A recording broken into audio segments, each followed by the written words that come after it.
আমাদের এই দৈনন্দিন সংসার জীবনের একটি ভয়ঙ্কর রোগ হলো অনিদ্রা।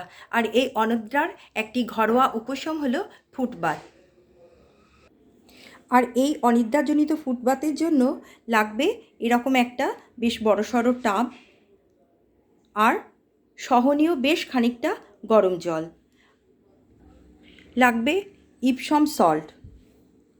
এই ইপসম সল্ট আমার বাড়িতে ছিল, আমি এটা জেপ্টো থেকে পারচেস করেছিলাম।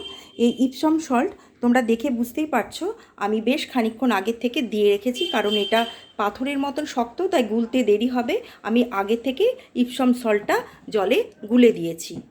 আর এই ইপসম সল্টের মধ্যে যেহেতু ম্যাগনেসিয়াম থাকে, তাই আমাদের ঘুম আনতে বিশেষভাবে সাহায্য করে।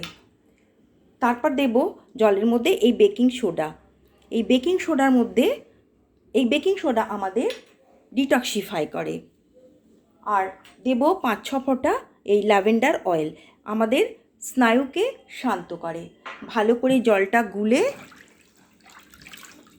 এর মধ্যে 20 থেকে 25 মিনিট এই গরম জলে পাটাকে চুবিয়ে রাখতে হবে। চুবিয়ে রাখার পর একটা শুকনো টাওয়াল দিয়ে পাটাকে মুছে পায়ের মধ্যে এই গ্লিসারিন আর ভিটামিন ই ক্যাপসুলের একটি মিশ্রণ তৈরি করে সেটা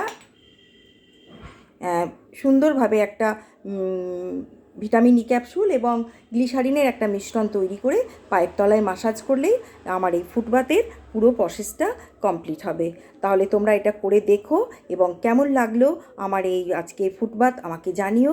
ভালো লাগলে লাইক করো, কমেন্ট করো, আর আমার চ্যানেলটাকে কিন্তু সাবস্ক্রাইব করো, কারণ অনেক বছরের সংসার জীবনের অভিজ্ঞতা তো এরকম অনেক ছোট ছোট গুরুত্বপূর্ণ জিনিস তোমাদের কাছে পৌঁছে দিতে পারবো। তাহলে সবাই ভীষণ ভালো থেকো। আবার দেখা হবে পরের এরকমই একটি গুরুত্বপূর্ণ কোনো ভিডিও নিয়ে।